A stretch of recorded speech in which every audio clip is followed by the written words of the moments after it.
Next on First News at 5, this may be a preview of what's to come, the latest on the approaching winter storm, and we'll break down how much you can expect depending on where you live. Plus, helping kids cope with the harsh realities of life, what you can do to help kids who have been traumatized from recent tornadoes. Also, is time running out? The options left on the table to keep ADM in Illinois. First News at 5 starts now.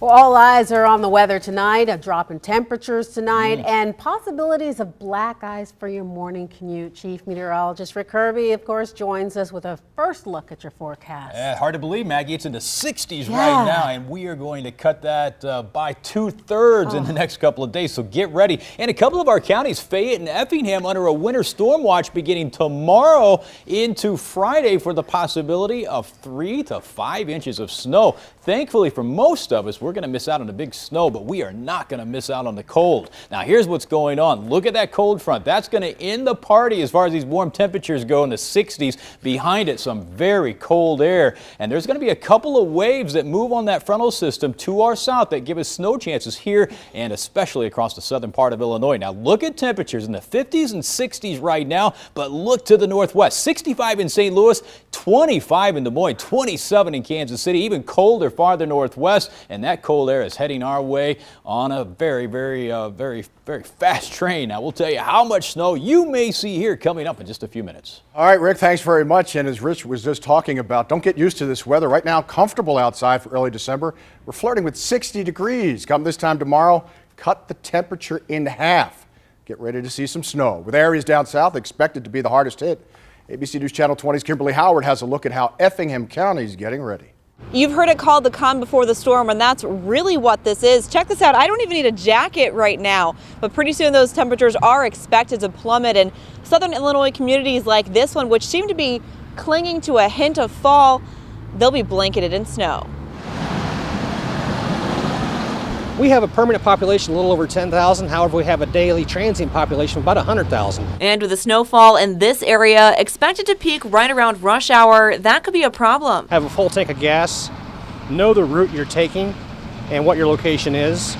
Let a friend or family member know that you're going to be traveling. Because the chance of black ice could delay your plans. Know how to steer and counter steer. On slick road conditions, avoid using your cruise control. Avoid sudden turns. That will decrease your chances of sliding off the road and increase the ability of police to handle all the calls. Police say it's a good idea to have good snow tires, as well as a warm blanket, phone charger, and bottled water if you're going for a drive. And watch out for public works crews cranking through their 12-hour shifts. We are basically placing the plows on the trucks. We'll have the trucks full of salt. They'll be fueled up, ready to go.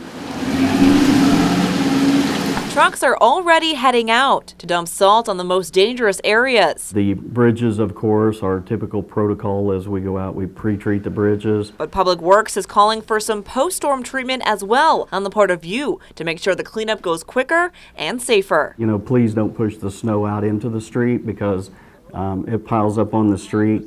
And also try to keep the snow from being piled up around the fire hydrants. So even though this community and so many others across our area are doing everything they can to prepare, police, public works, they can't be everywhere at once. So you need to prepare as well. Make sure you have all of those essentials in your car, on your car, and of course heed those warnings. If you do not need to go out, don't do it. In Effingham, Kimberly Howard, ABC News Channel 20. Well, Effingham Public Works says as far as salt is concerned, they're in pretty good shape. That's because the last 2 winters have seen relatively little snow. Now, if you need to get out and about in the next few days, remember, take it slow. Leave plenty of room between you and the vehicle in front of you. Also, be aware of the road conditions. In Sangamon County, road conditions are updated online. A color-coded map will tell you the conditions of all county highways. A similar website is available for state highways and interstates. On IDOT's website, you can also find a link for neighboring state road conditions as well. That way you're prepared if you need to travel out of state. Now, finally, know before you go. On our website, you can zoom in and find out what weather conditions are like in your town, even on your street. For a link to all of these websites, just come to ours. There's the address on the screen, WICS.com, and click on Hot Topics. Well, coming home to the devastation after a tornado, experts say that this experience can trigger post-traumatic stress disorder in children. ABC News Channel 20's Christina Mueller explains how severe weather can have lasting effects on children and what behaviors could signal that they need actually professional help. Well, by this time, most of you have seen the devastation in towns like Gifford and Washington. But imagine what it was like for a child who was in their basement while their home was ripped apart, or who returned home to see everything they owned destroyed. It's major life experiences like severe weather that experts say can trigger PTSD in a child. Images like this are hard for anyone to see. Family homes destroyed. Professionals say these scenes can cause a lot of stress and fear for kids involved. We talked to Dr. Michael Scaringa about the kind of long-term effects severe weather can have on kids. He worked directly with child victims after Hurricane Katrina. It's 8 years after Katrina, and we're still seeing children who have lasting post-traumatic stress symptoms. While the damage in central Illinois wasn't nearly as deadly, children or teens who lost their homes could be suffering some of the same symptoms. But PTSD isn't easy to identify in kids. Children have a very delicate way of dealing with things, and they can't be as vocal as adults can be, so they can't vocalize for themselves exactly what they're feeling. Mental Health Centers of Illinois has resources available to teach parents how to help their child or refer them to a professional who can teach them ways to cope. If you're not sure how your child is handling the loss, professionals suggest a laid-back discussion with them and asking open-ended questions. There's also many behaviors that indicate they might need help. They could have distressing reactions to triggers, like if bad weather comes, that could trigger crying or distress or clinginess. They could have trouble sleeping, nightmares, difficulty concentrating. Are they withdrawing? Do they have any acting out behaviors that we see as external, but again could be internal? If it's been more than a month since the traumatic experience and a child is still showing these symptoms, it's time to turn to a professional for help. PTSD does not just go away on its own. Dr. Scaringa teaches a 12-session approach to PTSD in kids.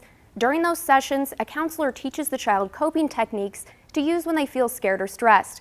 Then they practice those techniques during their other sessions. Vince? Thank you, Christina. Preparations now underway for a benefit concert for the victims of the deadly tornadoes that hit Illinois last month. Rock to the Rescue sold out, and it's expected to bring in hundreds of thousands of dollars for communities torn apart by those twisters. ABC News Channel 20's Liz Foster live in Bloomington with a preview for us tonight. Hi, Liz.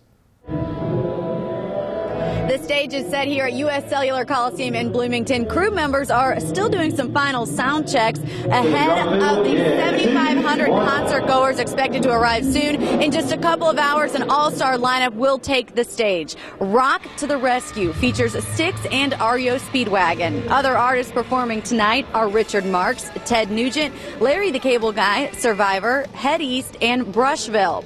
About 500 tickets were given to victims of the tornado and first responders.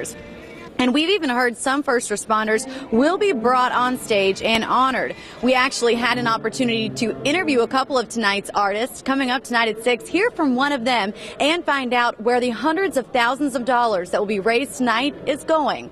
Live in Bloomington, I'm Liz Foster for ABC News Channel 20. A Clinton restaurant is back in business after a devastating fire last April. Delfino Noxie recently reopened Ted's Garage a few blocks down from the former site. Now tonight, he's getting a little help to fund his dream. The DeWitt County Development Council presented him with a check for $30,000. Over $18,000 of that is from the U.S. Department of Agriculture Rural Development, and the remainder is from the Development Council.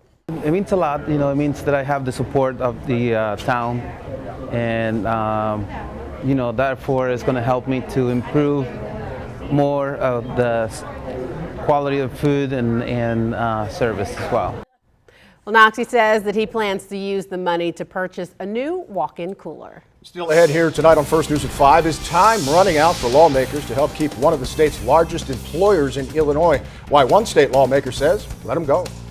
And later on, how one local man is paying it forward by helping veterans in need. And a reminder now, the Waste Watch team always ready to investigate for you. Just send your ideas to wastewatch@wics.com.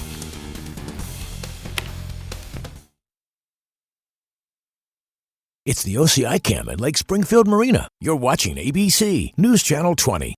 Welcome back. A former Taylorville school bus driver now indicted by a federal grand jury. James Owens is charged with 2 counts of sexual exploitation of a minor and 1 count of receiving child pornography. Now, the indictment alleges that Owens enticed individuals under the age of 18 to engage in sexual activity. The court documents also allege the 43-year-old received child pornography. Now, Owens was charged in Christian County Court back in May of this year. Tonight, he remains behind bars. A Springfield financial advisor also behind bars, charged with defrauding an 84-year-old Sangamon County woman out of thousands of dollars. Authorities say 45-year-old David Lisnick was arrested this morning. He's charged with 1 count of financial exploitation of the elderly. Lisnick was fired from LPL Financial last month after his registrations as an investment advisor were suspended by the Securities Department. Authorities allege Lisnick encouraged women to write checks to him personally in order to, quote, avoid problems with the feds. Also new tonight, Springfield is looking for a new lead attorney. John Mielek was appointed to the position by Mayor Mike Houston following the resignation of Mark Cullen earlier this year after our exclusive series of reports on the police shredding scandal. No reason given by the city for Mielek's seemingly sudden departure, but court records now indicate he was assigned to traffic cases involving police blogger Calvin Christian back in 2008. You'll remember just last night, conflicts of interest were a point of contention at that council meeting last night regarding a settlement deal with Christian over his lawsuit about the destruction of some police internal affairs documents. Now, Mielek's resignation is effective December 14th.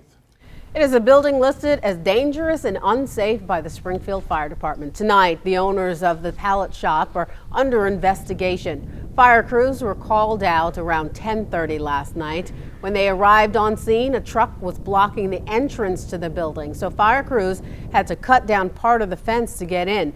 The fire caused significant damage to the building. Officials believe that the owners are setting fires to heat the factory. Our calls to the owners for comment were not returned. Still no vote from lawmakers on whether Archer Daniels Midland will receive tax breaks to keep its global headquarters here in Illinois. ADM representatives say they want a decision from the General Assembly before year's end. Now, while the Senate passed a bill yesterday, the House adjourned without taking up the matter. State Representative Bill Mitchell, not a fan of the bill. He represents Forsyth in Macon County and says lawmakers need to research this bill some more. I mean, it would be ludicrous, absolutely crazy for the state of Illinois to pay a company to move from Decatur to Chicago who has a lower unemployment rate. Mitchell says tax policies discriminate against small and medium-sized businesses, so the thought of big businesses getting special tax breaks is rubbing some people the wrong way. Lawmakers are not expected back in session until January. You know, Vince, it's unseasonably warm right now. 60 degrees! 60 degrees, but that's going to change. Woo! Cut that puppy in half. Yeah, at least we're going to be in the low 20s by Friday, so that's really, what, 2/3? Yeah. Yeah, pretty impressive. Hey, the good news is the heaviest snow stays south of here, really into southern Illinois, but some of our counties are under a winter storm watch. Some of us may see several inches of snow. I'll tell you which ones coming up next.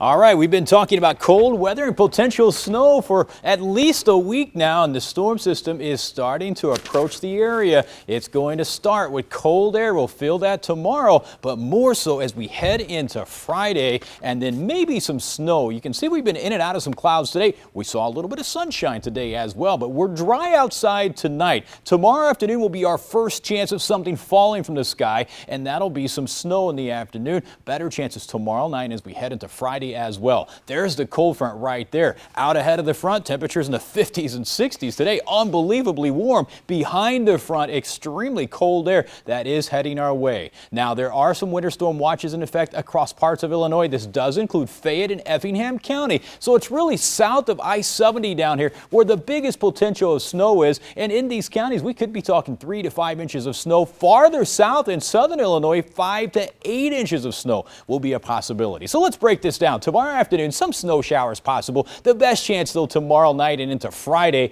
And the most likely chance for this is south of I-72. So that's the best chance of seeing some accumulating snowfall. Friday, that snow chance continues, and the very cold air starts to push into town. I'll break it down graphically for you. So across the extreme northern part of the viewing area, we're talking flurries. Springfield, much of Sangamon County, a dusting to maybe an inch of snowfall. Keep in mind, though, as that air falls into the 20s, even a dusting to an inch of snow could cause some slippery travel. So be careful tomorrow night into Friday morning and Friday night as well. Again, our southern counties down here, 3 to 5 inches. That could be places like Taylorville, could be Decatur and Point South, and then down towards Effingham. Again, Effingham County, Fayette County, we're talking 5 to 8 inches of potential snow, but the higher end of that's likely south of that area as well. Now, temperatures really the big story. Low 60s right now in our eastern counties, mid and upper 50s everywhere else, but look at the cold air out here. This is behind that cold front. That's the Arctic air with temperatures right now in the 20s in Des Moines, Iowa. The winds currently for most of us still blowing out of the south, but once that front passes, we're going to really cool it down here, especially tomorrow night and into Friday. Right now in Springfield, 54 degrees. Your high and low today, 60 and 43, way above normal, off the record high, and say goodbye to that. We'll cut that in half tomorrow. So here's the cold front coming through here tonight. Again, a colder day tomorrow, but the real cold air is Friday, and then a couple of waves of low pressure move along the front, giving us a few snow chances tomorrow night again, and then on Friday comes another wave of snow, and then that pushes out of here, and we may see another snow chance later in the weekend. Temperatures here tomorrow only in the low 30s, but look at that cold air moving to the southeast as we head into Friday with highs only in the 20s. 26 tonight, mostly cloudy skies. Tomorrow 32, partly to mostly cloudy with an afternoon snow chance. Again, the real snow chances come tomorrow and Friday, and there it is. And look at that cold weekend. 23 Saturday, another snow chance Sunday, 28 for the high. Could be some accumulations there as well. And then we stay in the 20s through Wednesday.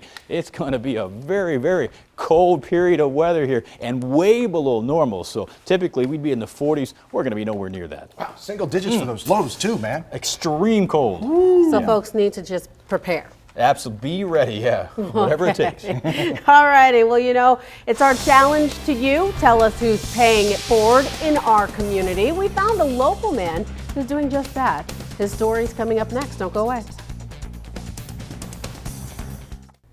Illinois is home to more than 700,000 veterans. Many of them have different emotional and physical needs. Well, one Urbana man has made it his mission to meet some of those basic needs veterans will have when they return home. ABC News Channel 20's Janice Harris tells us how he's paying it forward. Dave Martin is a happy man despite many challenges in life. Disabled with multiple sclerosis, this carpenter of 20 years has a hard time moving his hands that once built homes. It's a struggle sometimes, just everyday living, but my mother taught me, she had MS also, and she taught me that, you know, perseverance and the rewards of a job well done is what basically drove her, and it drives me too. With that drive, he gives from the heart for vets, men and women recovering, homeless, or disabled. He started fundraising in 2005. He raised $100. This year, with help of friends and a local bike club, he raised over $10,000 in just 2 months. Many people come to this VA to help vets. Bob Sprouse is the active chief over volunteers like David at the Danville VA. It means a great deal to the veterans to be able to get all the stuff that's brought in. It helps them while they're here. It helps a lot of the guys when they're trying to get back into the community. And every time David gives, he's honoring someone else he knows well. I started it basically to honor my mother and father, mostly my father, because seeing, being with the men's auxiliary at Post 630 Urbana, I see a lot of veterans, and they remind me of my dad, and I would hope that, you know, that it does some good for the veterans. So today we're giving to David, who has given so much to vets. On behalf of County Market, we'd like to present you with a $500 check. Thank you very much. It'll be a big help. Well, we're glad to help. Thank you very much. You're very welcome. You're very welcome. Janice Harris, ABC News Channel 20. And don't go away, a final check of your 7-day forecast straight ahead. Rick's back and tell us about how we're going from balmy to bitter. It's not fair, Vince. In the 60s today, will be low 30s tomorrow, low 20s by Friday. And there is a winter storm watch in effect for Fayette and Effingham County. That part of the viewing area could see 3 to 5 inches of snow. Wow. The southern third could see 1 to 3. In Springfield, we're looking at probably less than an inch of snow. But even that, with this cold weather, could cause some slippery travel. And another snow chance in here on Sunday. But look at the 7 days there, almost all of them in the 20s. It's going to be cold. Yes, sir. Wow. All righty. Well, thank you so much for joining us. World News is up next. We'll see you back here tonight at 6.